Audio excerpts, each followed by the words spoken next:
Hello. Good evening बच्चों। बेटा हम लोगों ने क्या डिस्कशन कर रहे थे? हेलोजन एसिड्स डिस्कस कर रहे थे बेटा अपन लोग, है ना? तो हेलोजन एसिड्स में ही मैंने आप लोगों को कल कुछ ऑर्डर बताए थे, आप लोगों को याद हो तो। कल मैंने आपको ऑर्डर बताया था थर्मल स्टेबिलिटी का, एसिड की स्ट्रेंथ का, बताया था क्या? चलिए बात को अपन आगे बढ़ाते हैं अपने हेलोजन एसिड्स। तो बताओ हेलोजन एसिड्स के अपन ऑर्डर देखेंगे, boiling point and melting point के ऑर्डर, है ना? Boiling point and melting point के ऑर्डर। तो लिखिए बच्चों, लिखिए boiling point depends upon boiling depends upon intermolecular forces. Boiling point on intermolecular forces. Boiling point depends upon intermolecular forces. आगे लिखो, आगे लिखो hydrogen bond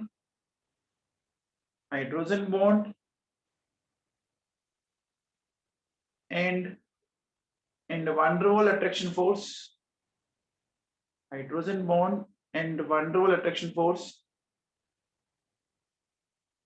are the intermolecular force, are the intermolecular force which affect which affect which affect boiling point, which affect boiling point। देखो बच्चों, एक आप NCERT पास में लेके बैठा करो, एनसीईआरटी पास में बैठा करो, है ना? अब देखो बच्चों सुनो, हमने क्या बोला? एक तो है हाइड्रोजन बॉन्ड, एक है आपका क्या, van der Waal attraction force. अब देखो, फर्स्ट प्रेफरेंस इसको देंगे, फर्स्ट प्रेफरेंस इसको देंगे, देन सेकंड प्रेफरेंस अपन देते हैं van der Waal attraction force को, एंड ये डायरेक्टली प्रोपोर्शनल होता है मॉलिक्यूलर वेट, ठीक है ना? ये डायरेक्टली प्रोपोर्शनल होता है मॉलिक्यूलर वेट। तो देखो बच्चों, आप लोगों को अगर थोड़ा बहुत पता हो, आप लोगों को अगर थोड़ा बहुत पता, आप लोगों ने पढ़ा होगा कि एचएफ के अंदर है, याद है? एचएफ के अंदर हाइड्रोजन बॉन्डिंग होती है, किन किन के अंदर होती है याद करो, बताओ। Chlorine, oxygen and nitrogen. Phone, phone से जुड़ी हुई होती है तो उसमें हाइड्रोजन बॉन्डिंग होती है, याद है क्या?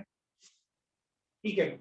इसका फिर अब देखो इनमें क्या होगा बच्चों, इनमें होगा van der Waal attraction force, hydrogen bonding तो होगी नहीं, इनमें हाइड्रोजन बॉन्डिंग होगी नहीं, तो ये डायरेक्टली प्रोपोर्शनल होगा मॉलिक्यूलर वेट के।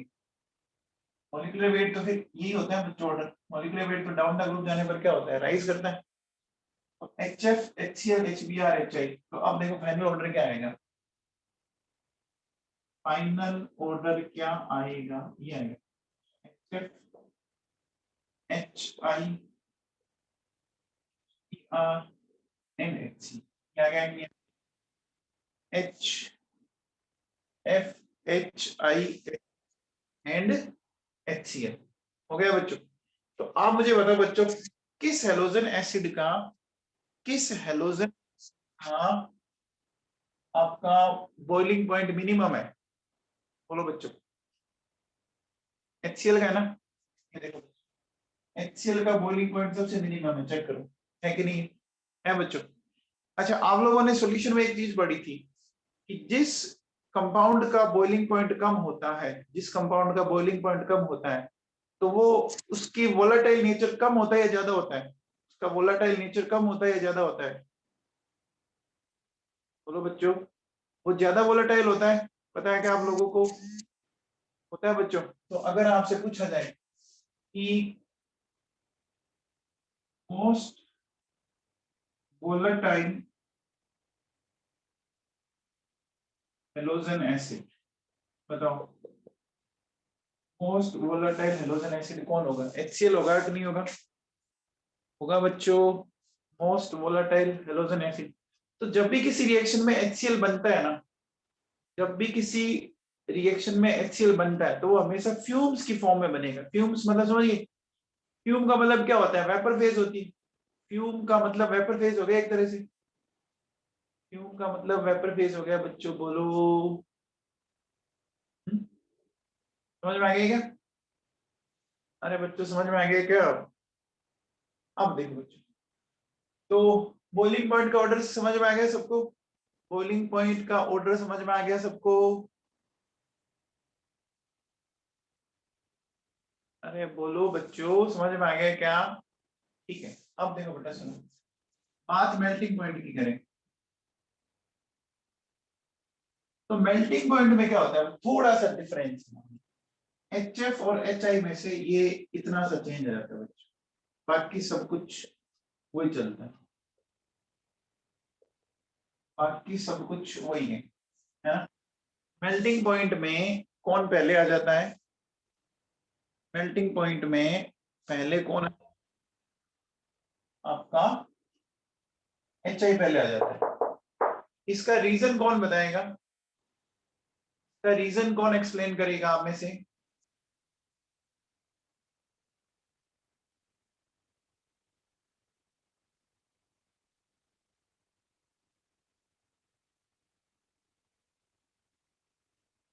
इसका रीजन बताना बच्चों मुझे। रीजन मैं ये आपको होमवर्क देता हूं, इसका रीजन क्या है आप मुझे होमवर्क में समझाएंगे, ठीक है ना? आप मुझे होमवर्क के अंदर समझाएंगे, ठीक है बच्चों? चलो अब देखो बेटा सुनो, देखिए आप लोगों को जो मैं ये चीजें पढ़ा रहा हूँ ना, ये आपको एनसीईआरटी में कहीं ना कहीं किसी न किसी जगह मिलेगी। अगर आपके पास एनसीईआरटी पड़ी है ना? अगर आपके पास एनसीईआरटी पड़ी है तो आप देखो बच्चों, आपके यहाँ पर एक प्रॉपर्टीज ऑफ हाइड्रोजन एलाइड दे रखी है टेबल के अंदर। प्रॉपर्टीज ऑफ हाइड्रोजन एलाइड देखो, melting point, boiling point, bond length, ये सब कुछ गिवन है, ये सब कुछ गिवन है बच्चों। तो टेबल के डाटा याद नहीं करने, हमें टेबल के डाटा याद नहीं करने, किसी के भी याद नहीं करने। जो मैं ऑर्डर लिखा रहा हूँ, जो मैं एक्सप्लेन कर रहा हूँ, उनको आपको ध्यान रखना है बच्चों, ठीक है ना? ठीक है, तो अब आप हेडिंग डालो, हेडिंग डालो बच्चों। सबसे पहले HCl, हाइड्रोजन क्लोराइड। हेडिंग डालो HCl, hydrogen chloride.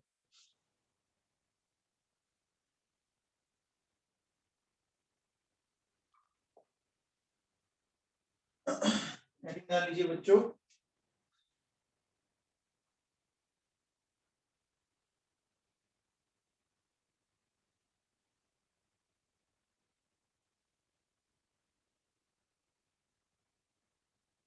HCl, hydrogen chloride, ठीक है?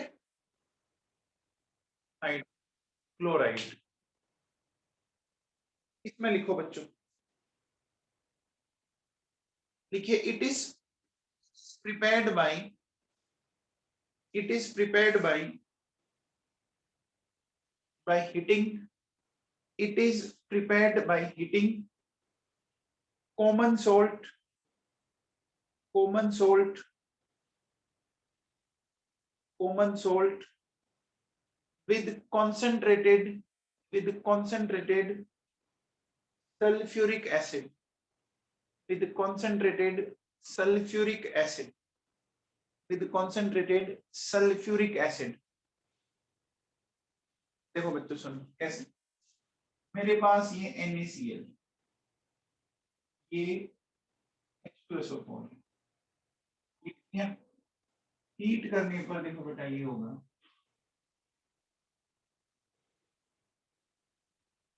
ये सिंपल रिएक्शन हो गई, है ना?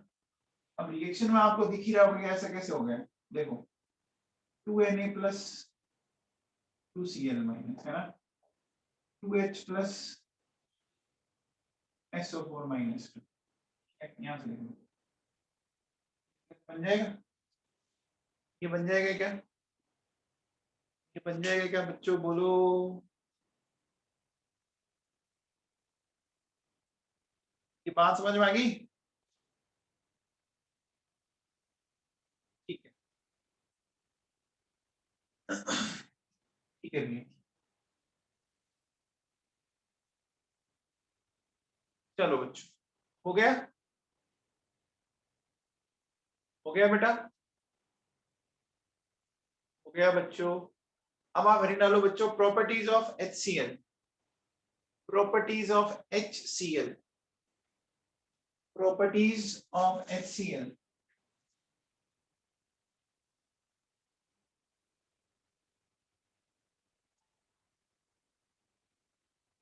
मैं लिखो,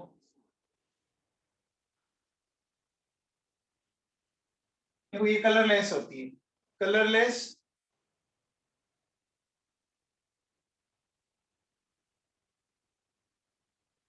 pungent smelling, colourless pungent smelling एक गैस होती है बच्चों, ध्यान रखना।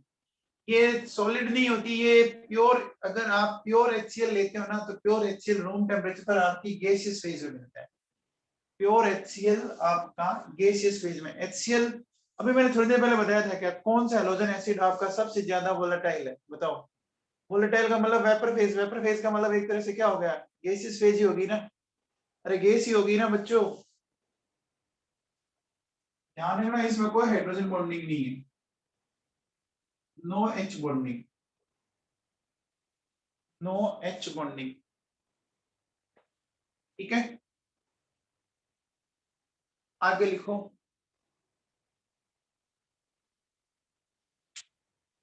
आगे लिखो, it is highly soluble in water, it is highly soluble in water,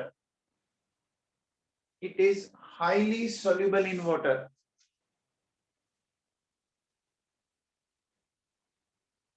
and its aqueous solution, and its aqueous solution, and its aqueous solution is known as, is known as hydrochloric acid, and its aqueous solution is known as hydrochloric acid।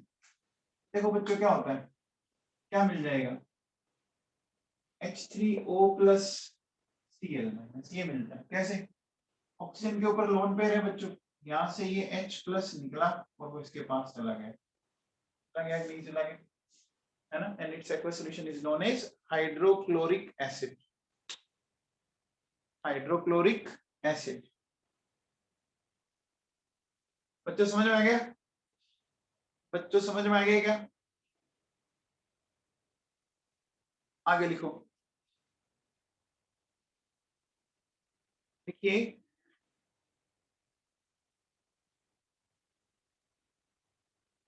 देखिए बच्चों, aqueous solution of HCl, aqueous solution of HCl,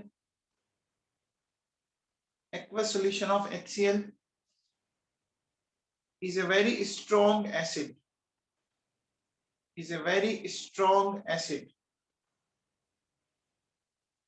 aqueous solution of HCl is a very strong acid। HCl acid होता है ना बच्चों, HCl acid होता है ना, HCl acid होता है ना बच्चों, ठीक है।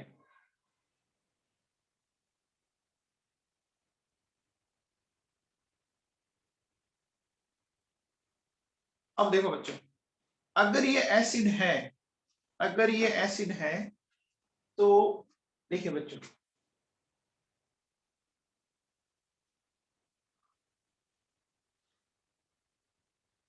बताओ, ये HCl है, तो मैंने ट्रीट किया NaOH के साथ, ये रिएक्शन कर जाएगा, यहाँ से वाटर निकल गया और क्या मिल गया बताओ, NaCl बन गया, नहीं बन गया, बन गया बच्चों, NaCl बन गया कि नहीं बन गया। अब देखो बच्चों बताओ, ये HCl है, ये अमोनिया है, यहाँ पे देखो कैसी रिएक्शन होती है, ये H प्लस इसको अपना इलेक्ट्रॉन देगा, क्या मिल जाएगा, NH4 प्लस Cl, ये मिला अमोनियम क्लोराइड, ठीक है ना। और अमोनियम क्लोराइड जब बनता है ना, आपको पता होगा बच्चों कि व्हाइट फ्यूम्स बनते हैं, आपको पता है क्या बच्चों, अमोनियम क्लोराइड एक सब्लिमेटिव सब्सटेंस है, पता है क्या? अमोनियम क्लोराइड एक सब्लिमेटिव सब्सटेंस होता है, पता है क्या? अमोनियम क्लोराइड सब्लिमेटिव पढ़ा होगा ना, ठीक है।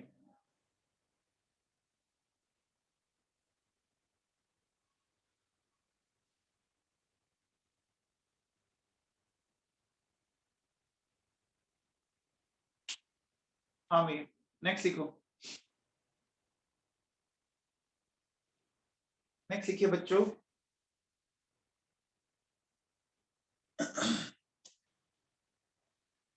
लिखिए reaction with salts.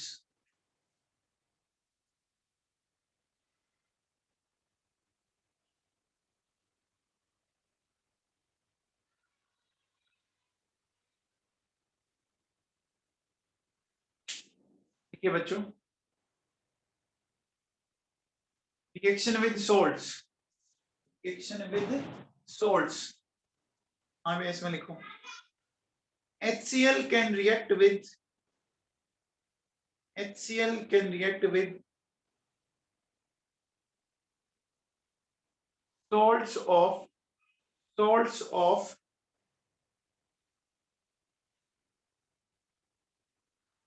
salts of weak acids, salts of weak acid। किन के सॉल्ट के साथ ये रिएक्ट कर लेगा? किन के सॉल्ट्स के साथ ये रिएक्ट कर लेगा? वीक एसिड के सॉल्ट्स के साथ। देखो कैसे, सपोज मेरे पास ये देखो बच्चों, Na2CO3 ये किया HCl के साथ, क्या मिल गया? देखो मिल गया आपको एक तरह से, मिला NaCl प्लस H2CO3।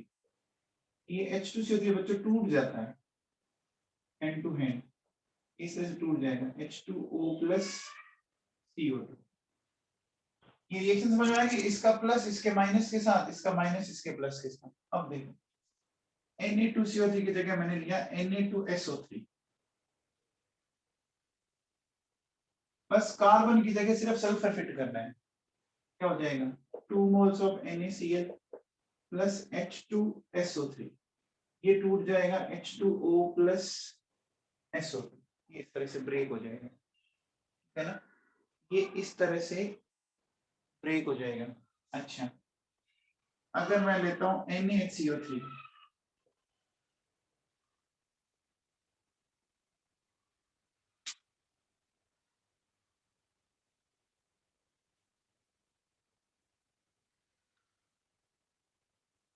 क्या मिल जाएगा?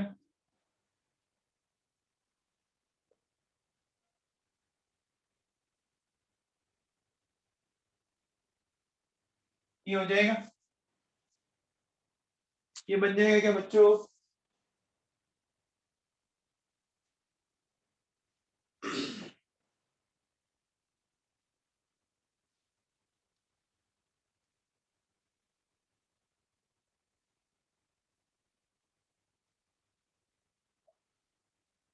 हाँ भैया, समझ में आया? समझ में आया बच्चों? यहां तक कोई डाउट है तो बोल जाओ,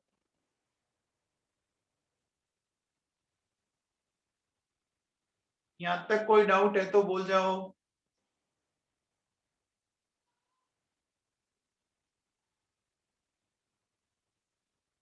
अच्छा बच्चों बताओ, मैंने आप लोगों को एक्वारेजिया बताया था क्या?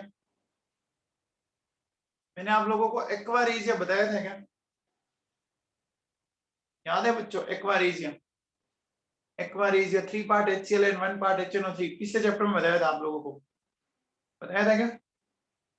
हाँ सीता, वेरी गुड। बताया था क्या नहीं बताया था, ये बताओ पहले, बताया कि नहीं बताया, ये बोलो ना।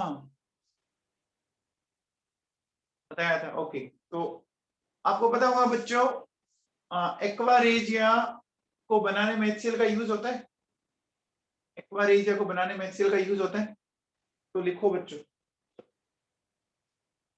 लिखो when 3 parts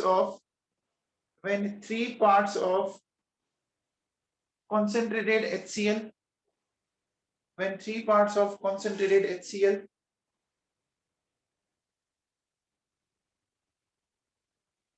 and one part of concentrated HNO3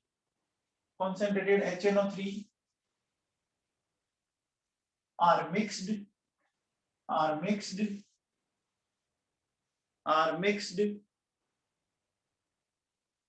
then aqua regia is formed.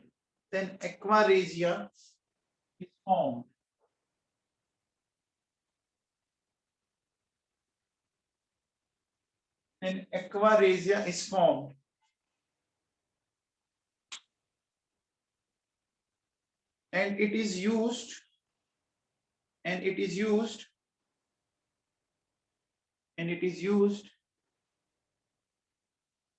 for dissolving of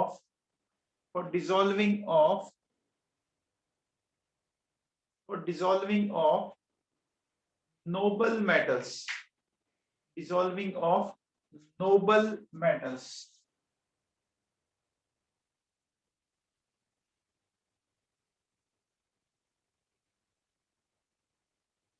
noble metals कौन से होते हैं जानते हो क्या? ऐसे मेटल्स जिनके ऊपर जनरली आपकी एटमॉस्फेरिक गैसेस, मॉइस्चर कंटेंट, इनका कोई इफेक्ट पड़ता ही नहीं है, इनका कोई इफेक्ट नहीं पड़ता है, ठीक है ना? तो जनरली अपन मेटल्स को डिसॉल्व करने के लिए कौन सा रिएजेंट काम में लेते हैं बच्चों बताओ? इन जनरल अपन मेटल्स को डिसॉल्व करने के लिए कौन सा रिएजेंट काम में लेते हैं? HNO3 काम में आता है बच्चों, ध्यान रखना। इन जनरल मेटल्स को डिसॉल्व करने के लिए अपन HNO3 काम में लेते हैं, लेकिन नोबल मेटल HNO3 में डिसॉल्व नहीं होते। तो नोबल मेटल्स को डिसॉल्व करने के लिए फिर HNO3 प्लस HCl का मिक्सचर काम में लिया जाता है, ठीक है ना? का मिक्सचर काम में लिया जाता है HCl प्लस HNO3 और उसको बोलते हैं एक्वा रीजियन। तो आगे लिखो बच्चों। अच्छा बताओ, ये गोल्ड एंड प्लेटिनम दोनों कौन से ब्लॉक के एलिमेंट है? गोल्ड एंड प्लेटिनम कौन से ब्लॉक के एलिमेंट है? डी ब्लॉक में। तो डी ब्लॉक एलिमेंट में एक टेंडेंसी होती है बच्चों कॉम्प्लेक्स बनाने की। डी ब्लॉक के एलिमेंट्स में एक टेंडेंसी बनाने की। तो लिखिए बच्चों, लिखिए gold and platinum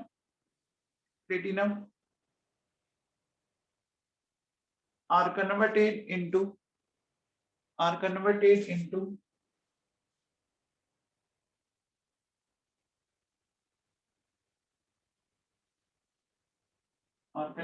into their complex compound.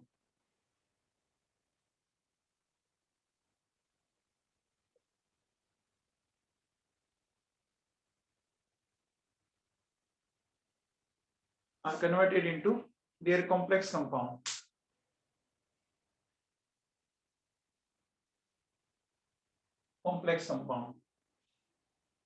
ठीक है। अब देखो बच्चों, इनकी रिएक्शन समझा देता हूँ, थोड़ा ध्यान दीजिएगा।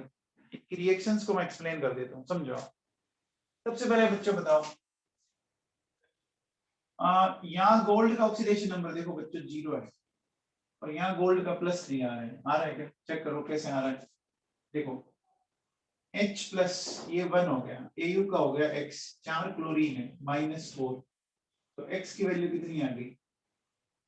आ गई क्या? X की वैल्यू 3 आ गई क्या? X की वैल्यू 3 आ गई क्या? बोलो बच्चों, ठीक है। अब आओ प्लेटिनम की बात करते हैं इस वाले में। तो ये हाइड्रोजन 2 है बच्चों, हाइड्रोजन का होता है 2, प्लेटिनम का X, 6 क्लोरीन -6, X की वैल्यू आ गई 4। आ गई क्या? पहले ये समझ में आ गया बच्चों? पहले ये समझ में आ गया? आगे है क्या? अब ये बताओ बच्चों, एक बात बताओ, ये 0 से +3, ये 0 से +4, इनका क्या हुआ? ऑक्सीडेशन हुआ या रिडक्शन हुआ? इनका ऑक्सीडेशन हुआ या रिडक्शन हुआ? ऑक्सीडेशन हुआ। तो इनका अगर ऑक्सीडेशन हुआ तो किसी का रिडक्शन होना जरूरी है ना? इनका अगर ऑक्सीडेशन हुआ तो किसी का रिडक्शन होना जरूरी है ना, ठीक है ना। तो रिडक्शन किसका होगा, रिडक्शन किसका होगा, देखो रिडक्शन होगा किसका, HNO3 का, क्योंकि HNO3 नाइट्रोजन ऑलरेडी +5 है, तो वो +5 से किसमें जाता है, वो +5 से +2 में जाता है। तो लिखो बच्चों, लिखो लिखो gold and platinum, gold and platinum are oxidised, gold and platinum are oxidized while HNO3 while HNO3 while HNO3 while HNO3 is reduced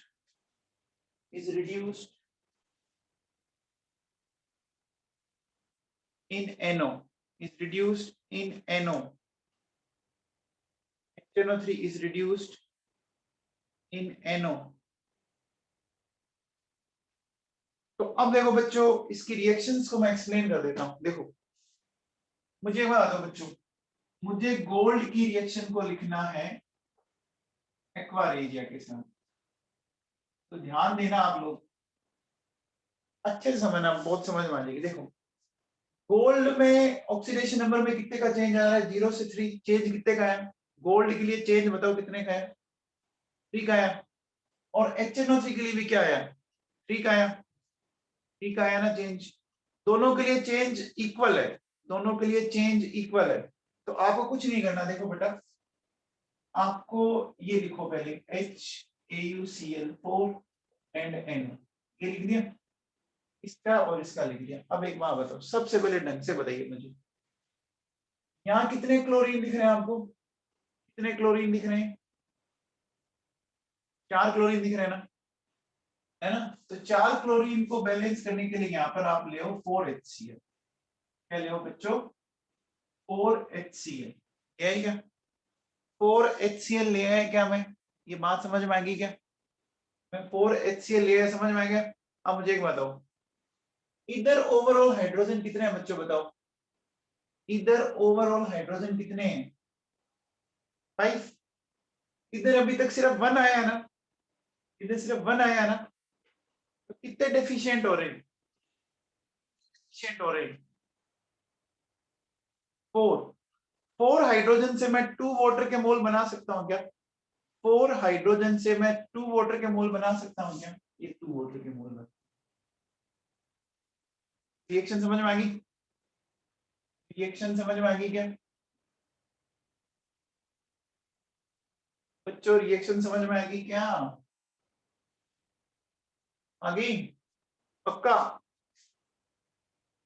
चलो देखो, जब दोनों में चेंज इक्वल है, जब दोनों में चेंज इक्वल है तो कुछ भी नहीं करना है, सिंपली ऐड कर देना है। लेकिन जब दोनों में चेंज डिफरेंट आ रहा है तो एक दूसरे को मल्टीप्लाई कर देते हैं।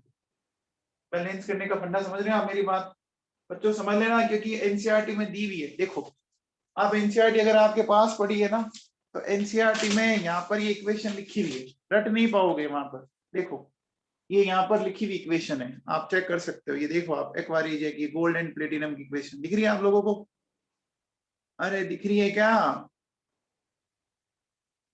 तो इसलिए ढंग से समझ लीजिए इसको। हाँ भैया, अब देखो गोल्ड के केस में दोनों में चेंज 3 का आ रहा था, तो मैंने क्या बोला, जब सिमिलर चेंज है तो किसी तरह से मल्टीप्लाई करने की जरूरत नहीं है। लेकिन यहाँ देखो, यहाँ 4 का चेंज आ रहा है, यहाँ 3 का चेंज आ रहा है, 4 और 3 का चेंज आ रहा है ना। तो अब क्या करेंगे बच्चों, अब समझना एकदम अच्छे से। अब इसका चेंज इसको मल्टीप्लाई और इसका चेंज उसको मल्टीप्लाई, समझ में आ गया ना। कहते हैं ना, इसकी टोपी उसके सर, उसकी टोपी इसके सर, तो ये होते हैं क्या, इसकी टोपी उसके सर, उसकी टोपी इसके सर, होती है क्या। बताओ बच्चों, आपने इंडियन मैरिज होते हुए देखी है, अरे इंडियन मैरिज होते हुए देखिए, दुल्हन के हाथ के अंदर जो वरमाला होती है वो किसके गले में जाती है, दुल्हन के हाथ में जो माला होती है वो किसके गले में जाती है? दूल्हे के जाती है ना, ग्रूम के जाती है, जाती है। और दूल्हे के हाथ में जो माला होती है वो किसके जाती है? अरे दूल्हे के हाथ में वो किसके जाती है? ब्राइड के जाती है, दुल्हन के जाती है। ऐसा तो नहीं है दुल्हन ने अपने अपनी माला डाल ली, दुल्हन ने अपनी अपनी माला डाल ली और मैरिज हो गई, ऐसा होता है क्या? अरे दुल्हन ने अपनी माला डाल ली, दुल्हन ने अपनी माला डाल ली, मैरिज हो गई क्या नवाबों? फिर तो दिन भर घर पे ऐसे ही काम करते रहते हैं, डालते रहते हैं, मैरिज हो गई साहब, डांस करो और क्या है। नहीं होती ना।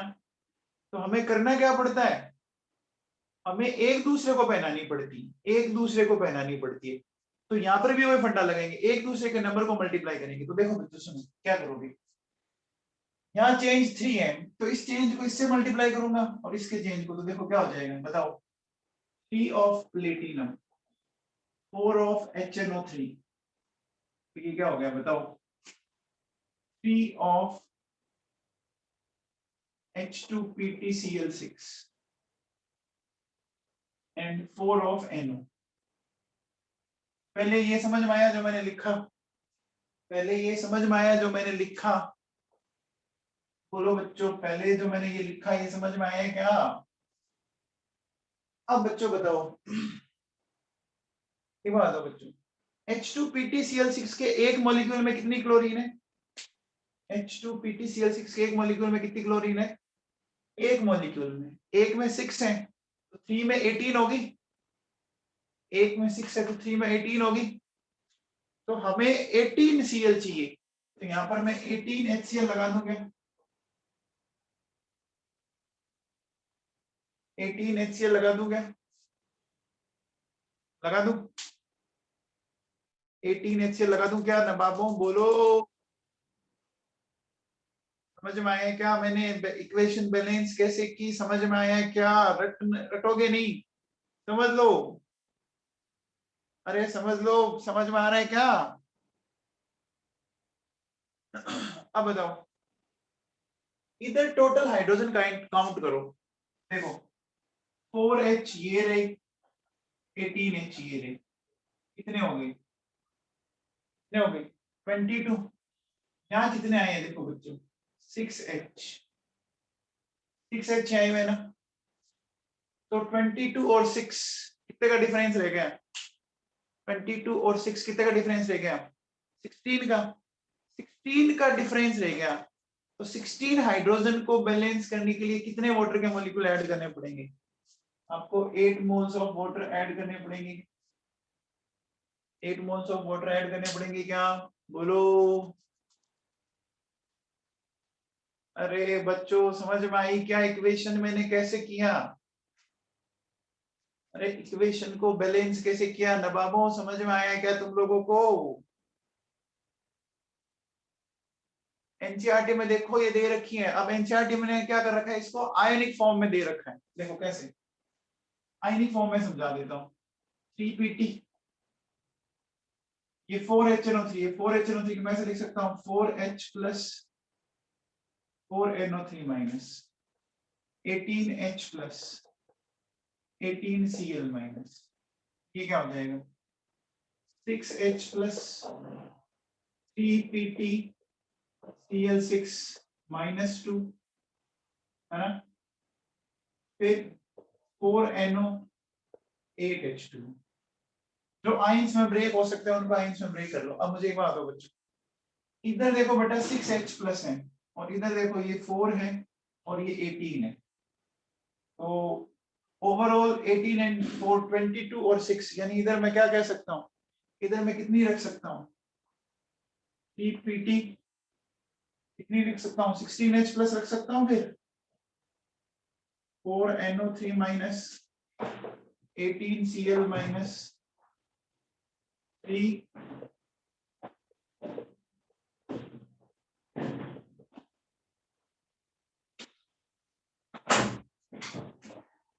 क्या करेंगे?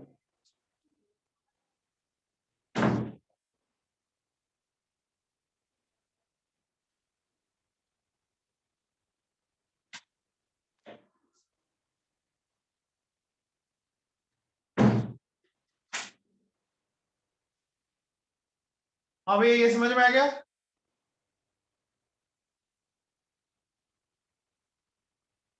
ये देखो एनसीईआरटी में गिवन है।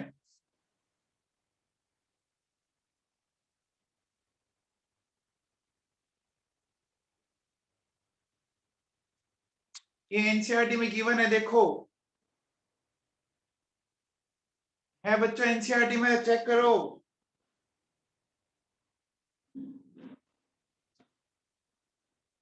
है बच्चों, है क्या? हो गया बच्चों? हो गया बेटा? ये समझ में आ गई क्या? एनसीईआरटी में ट्वेल्थ में भी आएगी लिखने, ध्यान रख लेना, ट्वेल्थ के अंदर भी आएगी। कंपटीशन तो दूर की बात है। अच्छा, एक बात ध्यान रखना, पी ब्लॉक में से क्वेश्चंस कितने आते हैं पता है क्या आप लोगों को? पी ब्लॉक अगर 11 12 दोनों मिला दें, 13 14 15 16 17 18 ग्रुप, तो कम से कम 5 क्वेश्चन आते हैं, 5 क्वेश्चन बच्चों नीट के अंदर। मतलब आप 10% समझ लो, आप चाहे नीट हो चाहे जेई हो, टोटल क्वेश्चंस का 10% जो है ना, वो पी ब्लॉक से आएगा। 10 to 12% आपका पी ब्लॉक से आएगा बच्चों। हाँ जी। अब नीचे लिखो।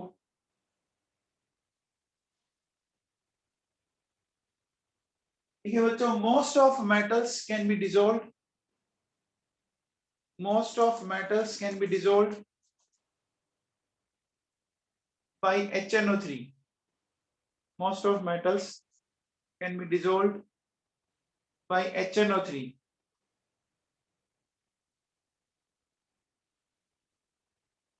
But noble metals are dissolved by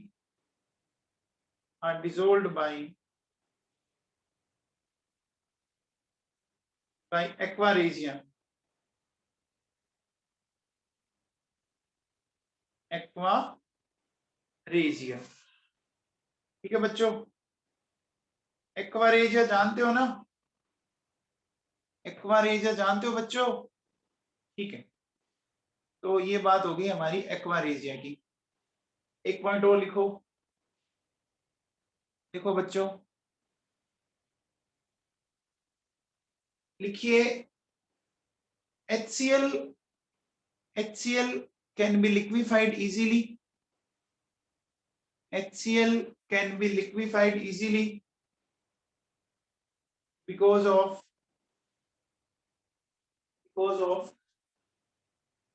strong dipole attraction. Because of strong dipole attraction। देखो, ये HCl है, HCl में प्लस और माइनस होता है।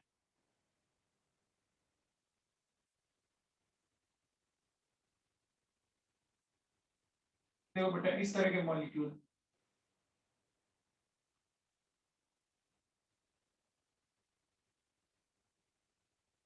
ध्यान दीजिए। ठीक है, डाइपोल का मतलब क्या होता है जानते हो क्या? डाइपोल का मतलब होता है टू पोल। यहाँ टू पोल कौन से होंगे? Plus and minus. दिख रहा है? Plus minus minus plus plus minus. तो इनके बीच में देखो, ये अट्रैक्शन होगा अपोजिट चार्ज के बीच में, दिख रहा है आप लोगों को?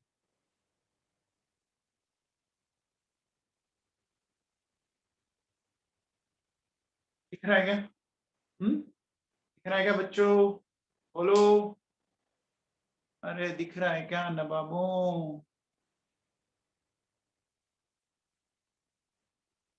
हो गया बेटा? समझ में आ गया?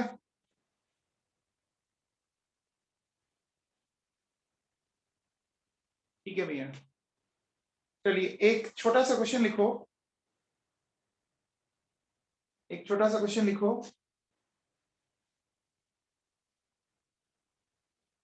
देखिए, when HCl reacts with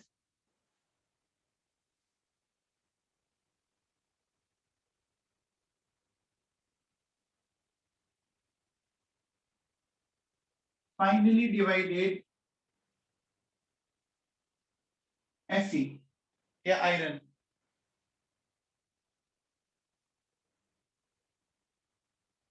it forms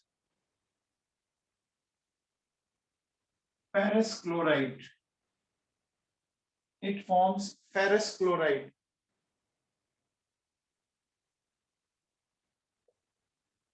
Not ferric chloride.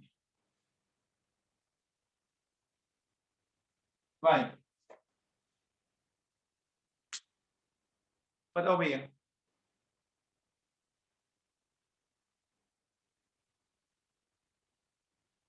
देखो बच्चों सुनो, रीजन वैसे तो देखो इलेक्ट्रोकेमिस्ट्री में आप लोगों ने पढ़ा होगा, हाँ एसआर भी पढ़ा होगा। अब देखिए बच्चों, जैसे ये Fe है, इसको हमने रिएक्ट करवाया HCl के साथ, है ना, ये मिलता है FeCl2 प्लस हाइड्रोजन, है ना, FeCl2। तो अब देखो बच्चों क्या होता है कि Fe से Fe+2 बनना ज्यादा आपका इजी होता है, Fe से Fe+2 बनना ज्यादा इजी होता है।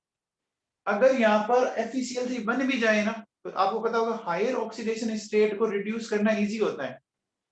हायर ऑक्सीडेशन स्टेट को रिड्यूस करना इजी होता है, जितनी हायर ऑक्सीडेट उसकी भूख ज्यादा होगी ना, जितनी ऑक्सीडेशन स्टेट हायर होगी उसकी भूख ज्यादा होगी ना। और आप मुझे बताओ Fe+2 है एंड फेरिक में क्या होगा Fe+3, तो जैसे ही FeCl3 बनता है ना, तो साथ में बनी हुई हाइड्रोजन उसको रिड्यूस कर देगी वापस। समझ में आ गया? अगर फेरिक क्लोराइड बन गया ना, तो पंगा क्या होगा कि जो हाइड्रोजन है वो उसको रिड्यूस कर देगी। समझ में आ गया क्या? अरे समझ में आ गया? देखो बच्चों, देखिए देखिए, if FeCl3 is formed, if FeCl3 is formed in above reaction, if FeCl3 is formed in above reaction, then it is reduced, then it is reduced into ferrous chloride, FeCl2 by hydrogen, by hydrogen, by hydrogen, by hydrogen। आ गया समझ में? आ गया बच्चों समझ में?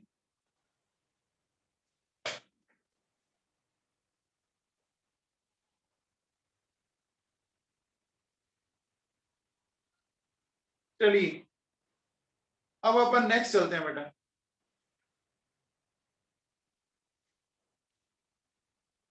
अब आप heading डालो,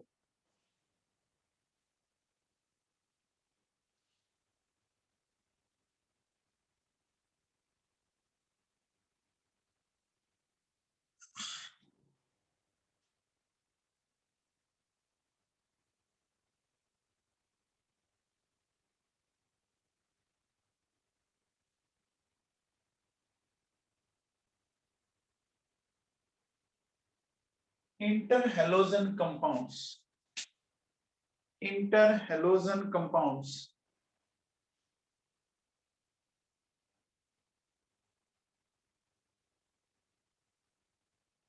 इंटरहेलोजन कंपाउंड्स,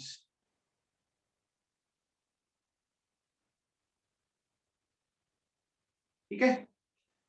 अब ये इंटरहेलोजन कंपाउंड्स क्या होते हैं ये जानते हो क्या? इंटरहेलोजन कंपाउंड्स क्या होते हैं जानते हो क्या? देखो कोई भी ऐसा कंपाउंड जो दो अलग अलग हेलोजन से मिलकर बना हुआ हो, इंटर समझते हो ना, इंटर मतलब दो अलग अलग, जैसे इंटर कॉलेज कंपटीशन दो अलग अलग कॉलेज में, इंटर स्कूल कंपटीशन दो अलग अलग स्कूल के अंदर कंपटीशन, है ना, इंटर स्टेट टूर्नामेंट दो अलग अलग स्टेट। तो इंटर हेलोजन का मतलब दो अलग अलग हेलोजन। तो लिखो a compound which is formed, a compound which is formed, a compound which is formed by the combination of by the combination of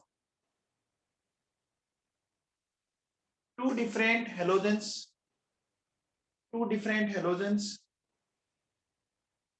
are known as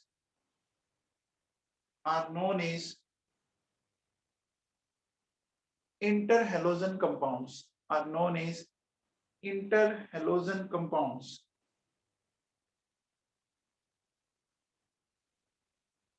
अब देखो बच्चों सुनो, आपको मैं इसमें एक्सप्लेन करता हूं क्या है मामला।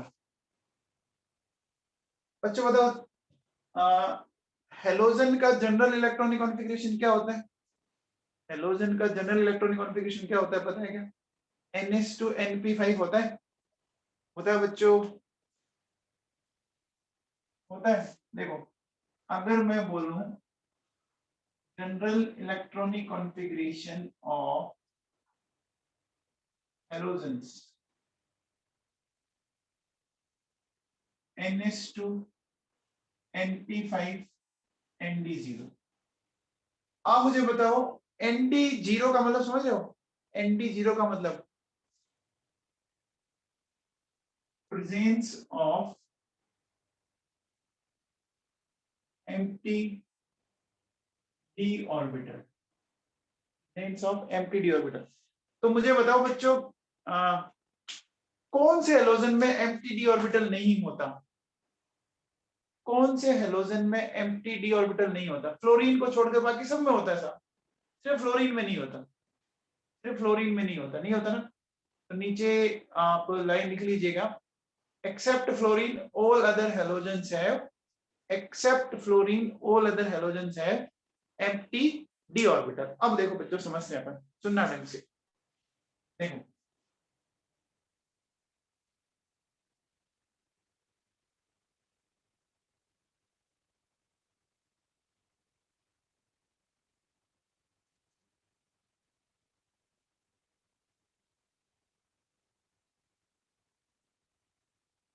ये इस तरह से है बच्चों, ये अभी इस तरह से। तो अभी मुझे एक बार बताओ भैया, इसके पास अगर मैं आपसे बोलूं इसके पास कितने अनपेयर्ड इलेक्ट्रॉन है? अभी इसके पास कितने अनपेयर्ड इलेक्ट्रॉन है?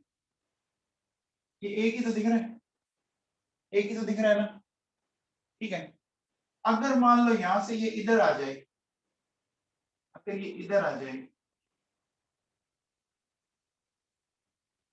अब देखो बच्चों क्या हो गया,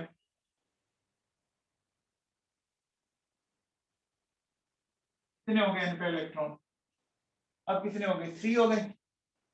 अब देखो बच्चों सुनो, अगर ये भी इधर आ जाए,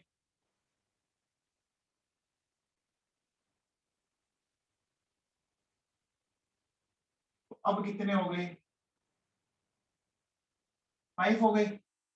5 हो गए क्या? चेक करो, 5 हो गए क्या बच्चों, बोलो।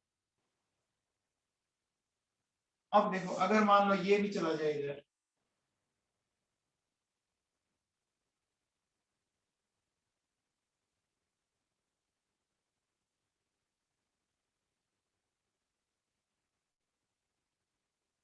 कितने हो गए? 7 हो गए। 7 हो गए क्या बच्चों, बोलो। 7 हो गए। तो अब देखो बच्चों, हम यहाँ लिख रहे हैं यूपीई। यूपीई का मतलब अनपेयर्ड इलेक्ट्रॉन। यूपीई का मतलब समझ जाएंगे, अनपेयर्ड इलेक्ट्रॉन। यहाँ 1 है, यहाँ 3 है, यहाँ 5 है, यहाँ 7 है। पहले ये समझ में आया क्या? 1 3 5 7, 1 3 5 7 समझ में आया? अच्छा, आप लोगों ने याद हो तो इसको आप बोलते हो ग्राउंड स्टेट, को बोलते हैं एक्साइटेड स्टेट फर्स्ट, इसको बोलेंगे एक्साइटेड स्टेट सेकंड, इसको बोलेंगे एक्साइटेड स्टेट थर्ड। बोलते हैं क्या? बोलते हैं। अब आपको एक बात पता होना चाहिए कि जितने अनपेयर्ड इलेक्ट्रॉन होते हैं उतने ही बॉन्ड बनाए जा सकते हैं। जितने अनपेयर्ड इलेक्ट्रॉन होते हैं उतने ही बॉन्ड बनाए जा सकते हैं। जैसे फॉर एग्जांपल देखो, 1 है तो मैं बना सकता हूँ एक बॉन्ड IF, ये मैं बना सकता हूँ 3 bond IF3, IF5 and IF7। दिख रहा है? एक फ्लोरीन अटैच हुई, 3 हुई, 5 हुई, 7 हुई, IF, IF3, IF5, IF7। समझ में आया क्या? अरे बच्चों समझ में आया क्या? बोलो, समझ में आया? अब देखो, ये अगर मैं इनको एक जनरल फॉर्मूला दे दूं, इनका जनरल फॉर्मूला, तो मैं इसको लिख सकता हूं ax3 ax5 एंड ax7, ऐसा लिख सकते हैं। ax3 दिख रहा है बच्चों, ax3 ax5 ax7, अरे दिख रहा है क्या? दिख रहा है क्या? बोलो बच्चों, दिख रहा है ना बाबू? मैं इसको ऐसा कह सकता हूँ कि इसको अपन ऐसा लिख दें ax n, यहाँ n की वैल्यू क्या हो गई? 1 3 5 एंड 7। Got it? होगी क्या? होगी बच्चों?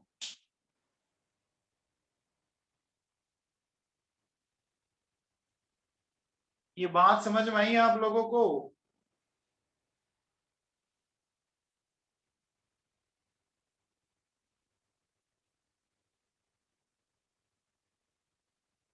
अरे बात समझ में आई? चलिए, तो पहले ये नोट करो फटाफट।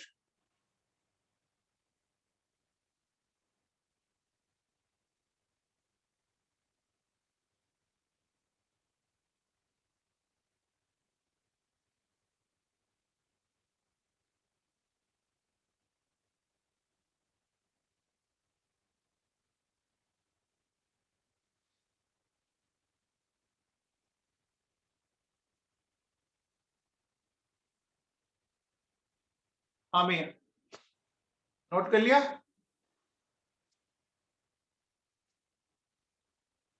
सबने नोट कर लिया? बच्चों समझ में आ गया यहाँ तक? यहाँ तक समझ में आ गया है क्या?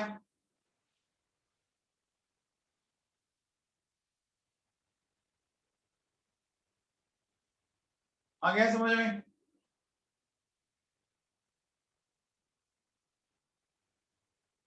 हटा दूं? हटा दूं बच्चों?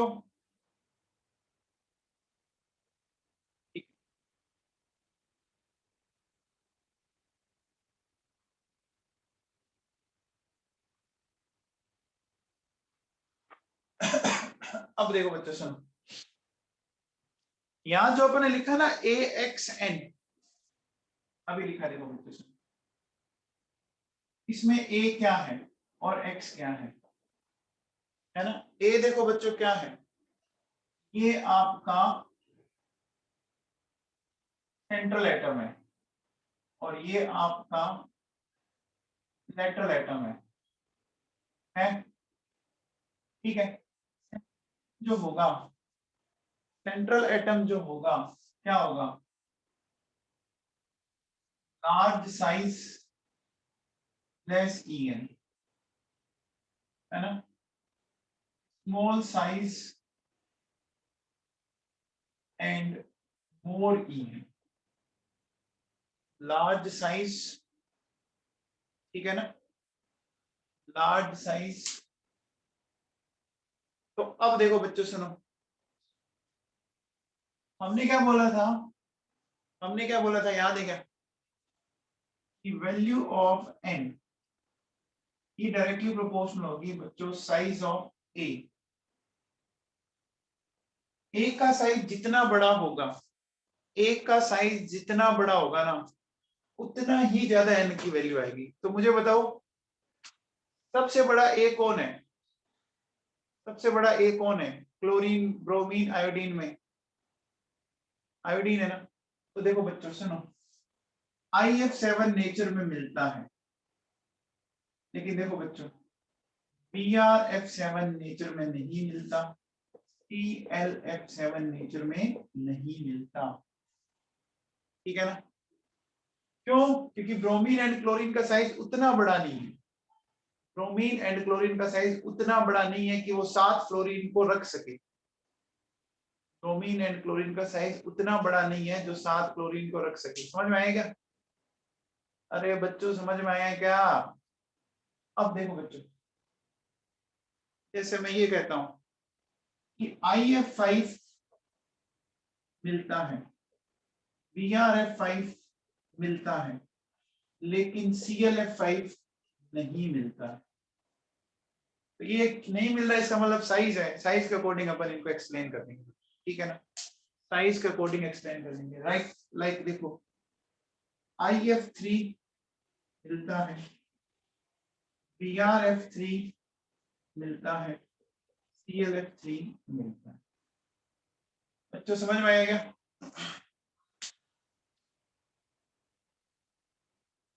तो समझ में आएगा? अरे आ गया क्या नवाबों?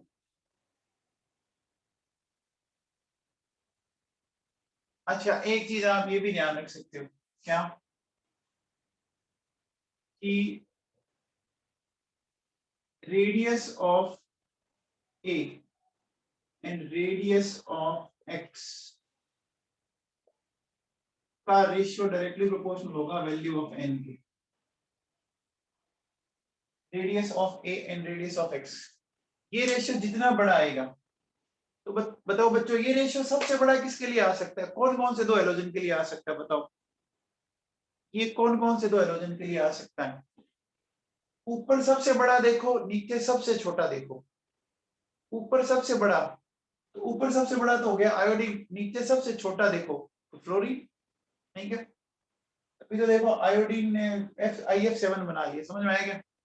अब अगर आपसे कोई कहे कि भैया ये बन जाएगा क्या, ICl7 IBr7, ये बन जाएगा क्या? अरे ये बनेगा क्या ICl7 IBr7? बोलो नहीं बनेगा। अरे नहीं बनेगा, यानी क्या होना चाहिए देखो, A largest size, that is iodine, X smallest size, that is fluorine। समझ में आया क्या बच्चों? अरे समझ में आया?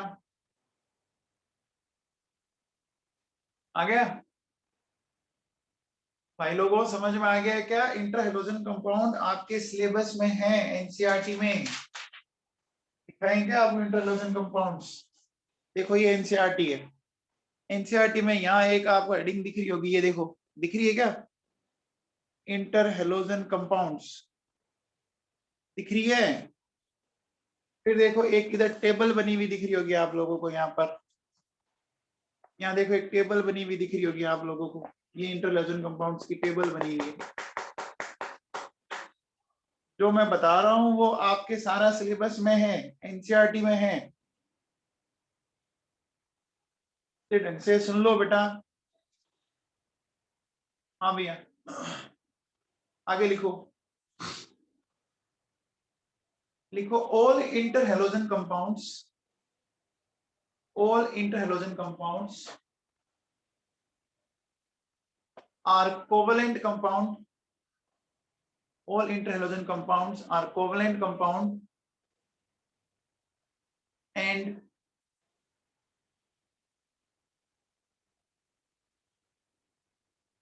diamagnetic in nature। all interhalogen compounds are covalent। अच्छा कोवलेंट क्यों है बच्चों बताओ, कोवलेंट क्यों है ये, कोवलेंट क्यों है? अरे दोनों नॉन मेटल ही था ना, हेलोजन चाहे दोनों डिफरेंट हो लेकिन है तो नॉन मेटल ही ना, ठीक है भैया। आगे लिखो बच्चों, आगे लिखो,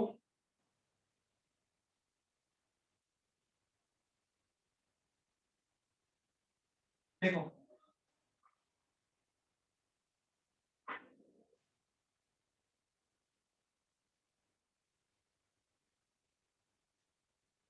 नेक्स्ट देखो बच्चों सुनो, stability of interhalogen compound directly proportional to difference in size of A and X, है ना? Difference in size of A and X, A और X के साइज में जितना डिफरेंस होगा, है ना? आपको पता है क्या बच्चों? साइज ऑफ हेलोजन क्या होता है? साइज ऑफ हेलोजन्स क्या होता है? FCl BrI होता है क्या? FCl BrI ये होता है क्या डिफरेंस? साइज ही होता है। अब देखो बच्चों सुनो, FiCl IBr, तो बच्चों बताओ, आप मुझे बताओ सबसे ज्यादा डिफरेंस इनके साइज में, फिर इनके साइज में, और फिर इसके साइज में। साइज में मैक्सिमम डिफरेंस होगा वो मैक्सिमम स्टेबल होगा। तो बताओ कौन सा सबसे ज्यादा स्टेबल हुआ? IF ICl IBr II में, इसमें तीनों में IF हो गया। अगर मैं ये बोलूं IF3 ICl3 IBr3, अब बताओ IF3 ICl3 IBr3, बताओ समझ में आ गया क्या? समझ में आ गया क्या?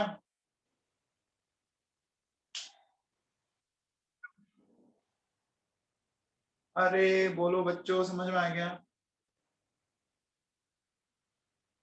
अब देखो बच्चों सुनो, अगर अपन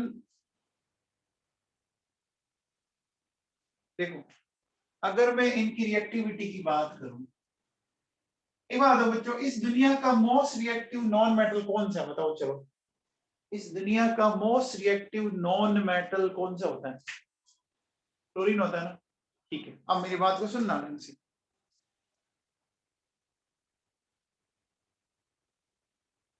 रिएक्टिविटी देखो, फ्लोरीन तो सबसे ज्यादा है, उसके बाद इंटर हैलोजन कंपाउंड्स, फिर Cl2, फिर Br2, फिर I।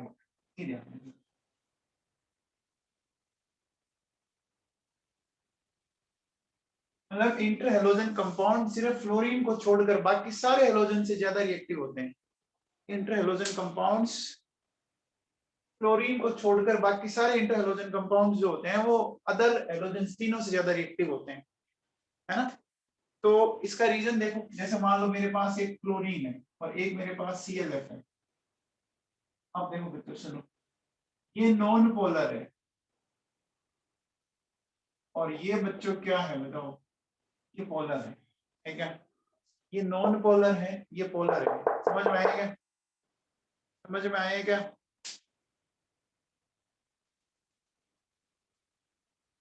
समझ में आएगा क्या बच्चों?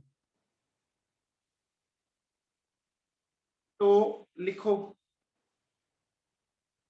लिखो inter halogen compounds, inter halogen compounds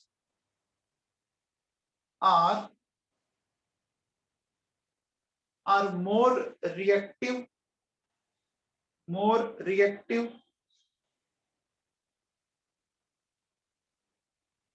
as compared to, as compared to chlorine, bromine and iodine, chlorine, bromine and iodine। ठीक है, आगे लिखो। अच्छा ये बताओ बच्चों, आयनिक कंपाउंड ज्यादा रिएक्टिव होते हैं, आयनिक कंपाउंड ज्यादा रिएक्टिव, कोवैलेंट कंपाउंड पोलर ज्यादा रिएक्टिव होते हैं या नॉन पोलर? देखो बच्चों, जैसे ही ये पोलर हुआ ना, इन पे चार्ज आ गया, देखो चार्ज आ गया ना, प्लस माइनस, ये चार्ज इनकी रिएक्टिविटी को राइज कर देता है, ये चार्ज इनकी रिएक्टिविटी को राइज कर देता है, तो पोलरिटी आती राइज हो गया। अच्छा एक जो एनसीईआरटी में रीजन लिखा है वो भी लिख लीजिए, एनसीईआरटी में रीजन लिखा है वो भी लिख लीजिए। क्या कहता है कि जो आपकी बॉन्ड एनर्जी है ना, क्या कहता है, bond energy of A X bond वो कम होती है, bond energy of A, bond energy of A X bond कम होती है energy of X X bond से, है ना। मतलब जिन हेलोजन से ये मिलकर बना होता है, उन दोनों हेलोजन के कंपैरिजन में इनकी बॉन्ड एनर्जी भी कम आती है, इनकी बॉन्ड एनर्जी भी कम आती है। तो बॉन्ड एनर्जी कम आएगी तो बच्चों बताओ क्या होगा, बताओ। बॉन्ड एनर्जी अगर कम आएगी तो क्या होगा, अरे बॉन्ड एनर्जी कम आएगी तो क्या होगा नवाबों, रिएक्टिविटी बढ़ गई ना, बॉन्ड जल्दी ब्रेक होगा, इजीली रिएक्ट करेगा, करेगा ना, इजीली रिएक्ट करेगा ना। ठीक है, चलिए बच्चों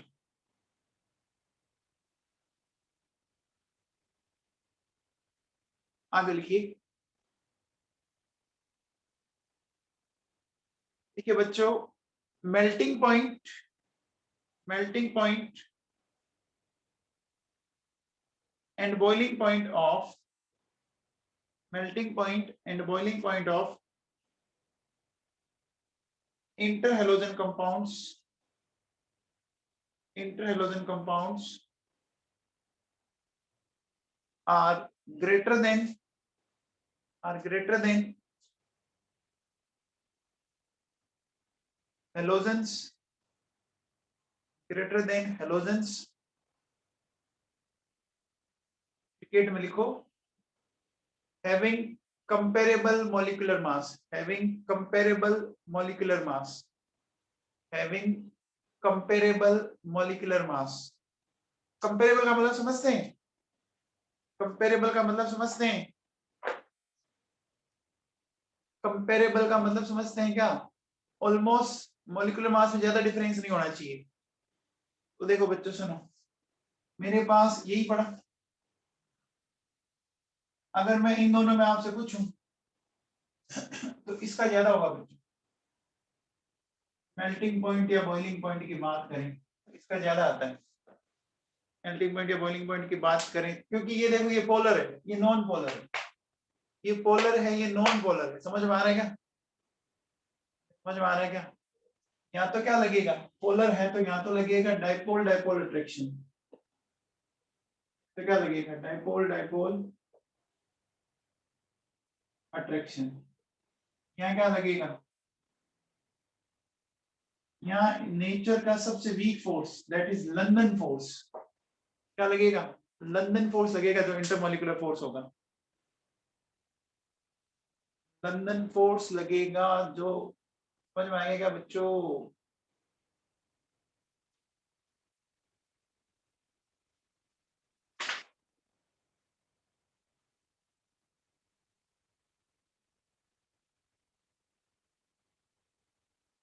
हाँ जी भैया, नेक्स्ट लिखिए।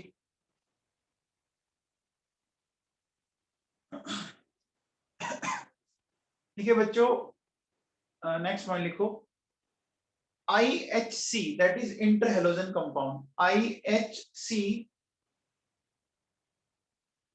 can be used, can be used, can be used as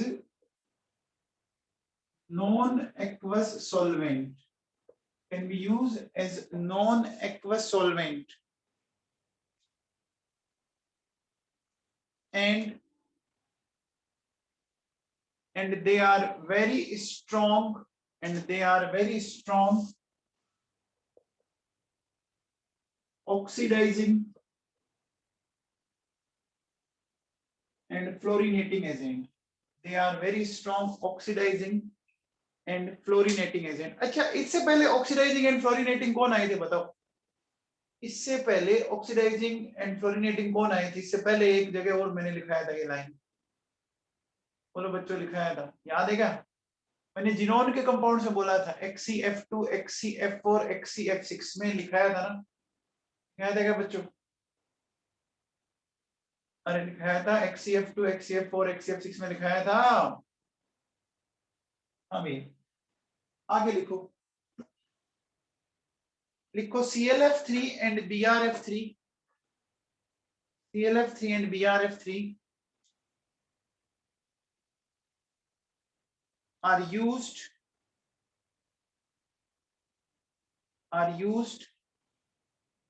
ClF3 and BrF3, ये PLF3 and BRF3 are used in the enrichment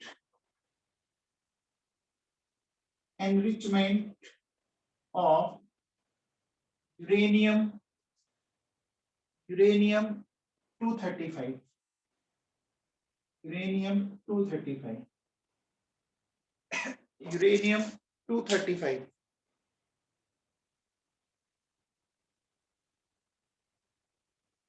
आपको पता है यूरेनियम का यूज अपन एज ए फ्यूल करते हैं बच्चों, न्यूक्लियर रिएक्टर्स करते हैं क्या? यूरेनियम का यूज न्यूक्लियर रिएक्टर्स में होता है क्या? तो यूरेनियम में सबसे अच्छा यूरेनियम ये वाला माना जाता है। यूरेनियम के भी बहुत सारे आपको पता होगा आइसोटॉप होते हैं, उसमें सबसे अच्छा ये माना जाता है यूरेनियम 235। तो पूरे यूरेनियम के सैंपल में से आपको इसको सेपरेट करना है। आपके पास यूरेनियम का सैंपल है, उसमें बहुत सारे आइसोटोप होते हैं, उसमें से मुझे सिर्फ ये निकालना है। तो हम क्या करते हैं, हम इसको रिएक्ट करवाते हैं इस तरह से, ठीक है। अब देखो बच्चों, यूरेनियम क्या करता है, इसके साथ किस फॉर्म में कन्वर्ट हो जाता है बच्चों? ये इस तरह से कन्वर्ट हो जाएगा, UF6 और ये मिल गया 3ClF, UF6 एंड 3ClF। समझ में आया? समझ में आएगा? ये इंटर हैलोजन कंपाउंड अपने पिछले वाले, अपने लोअर इंटर हैलोजन कंपाउंड में ब्रेक हो गया और इसने इस तरह से दे दिया। बच्चों समझ में आ गया क्या? आ गया बेटा समझ में? अब एक बात सुनो बच्चों, कल आपका पेपर है, ठीक है, कल आपका पेपर है, पेपर का टाइमिंग रहेगा आपका 11 बजे, ठीक है। कल पेपर है, पेपर का टाइम 11 बजे रहेगा। टॉपिक मैंने आप लोगों को बता दिए थे, याद होगा, मेटलर्जी, आपका P block and periodic table, ठीक है। तो बाकी लेते हैं बच्चों मंडे को। बेटा पी ब्लॉक साथ साथ में पढ़ लेना, ध्यान रख लेना, पी ब्लॉक पढ़ोगे तो आगे हर एग्जाम में फायदा ही। 12th में सबसे ज्यादा वेटेज वाला अगर कोई चैप्टर है तो पी ब्लॉक है। आप अपने मार्क्स देख लीजिए, बुक उठा के देख लो और साथ में एनसीईआरटी रखा करो। पास में एनसीईआरटी रखोगे तो बहुत बेनिफिट होगा आपको, ठीक है।